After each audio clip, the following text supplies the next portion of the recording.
वर्ध्याच्या जिल्हा सामान्य रुग्णालयातील इमारत क्रमांक 2 मधील दुसऱ्या माळ्यावर आज दुपारच्या सुमारास भीषण आग लागली। या भीषण आगीमध्ये आपण जर बघू शकता की बालरोग विभाग होता। या बालरोग विभागाच्या बाजूला एक स्टोर रूम होती। त्या स्टोर रूमला मोठ्या प्रमाणात आग लागली। या आगीमध्ये जो रेकॉर्ड होता, जो दस्तऐवज होता या ठिकाणी ठेवलेला होता, तो मात्र जळून खाक झाल्याचं आपण पाहू शकतो। कशा पद्धतीने या ठिकाणी हे जे आहेत रूम जे आहेत रेकॉर्ड रूम, या रेकॉर्ड रूमचा जर अवस्था बघितली तर पूर्ण जळून खाक झालं। या ठिकाणी औषधाचा साठा सुद्धा या ठिकाणी ठेवण्यात आलेला होता। तो साठा सुद्धा या ठिकाणी पूर्णतः नष्ट झाल्याचं दिसून येतं। पूर्णप्रमाणे मोठ्या प्रमाणात नुकसान झाल्याचं दिसून येतं।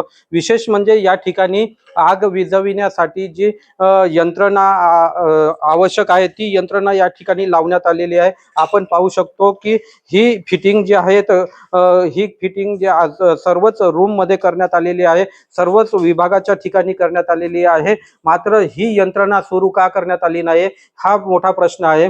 गेल्या काही महिन्यापूर्वी या यंत्रणेची टेस्टिंग सुद्धा घेण्यात आल्याची माहिती पुढे येतं। एकंदरीतच पाहता ही यंत्रणा सर्वच ठिकाणी लावण्यात आलेली आहे। आपण खालच्या माळ्यावर जर बघितलं या ठिकाणी ही यंत्रणा लावण्यात आलेली आहे, पण ही यंत्रणा सुरू करण्यात का आली नाही हा मोठा प्रश्न आहे।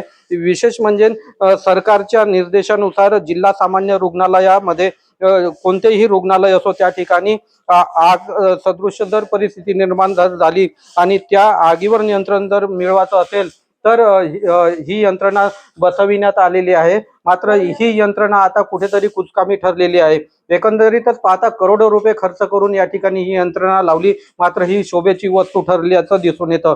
जिल्हा सामान्य रुग्णालयामध्ये असो का इतर शासकीय कार्यालयात अशा पद्धतीच्या यंत्रणा लावण्यात आलेल्या यावर मोठा खर्च करण्यात आलेला आहे। मात्र ह्या कुठेतरी कुचकामी ठरत असल्यामुळे अशा आगीच्या घटना ज्या आहेत त्या समोर येत आहे।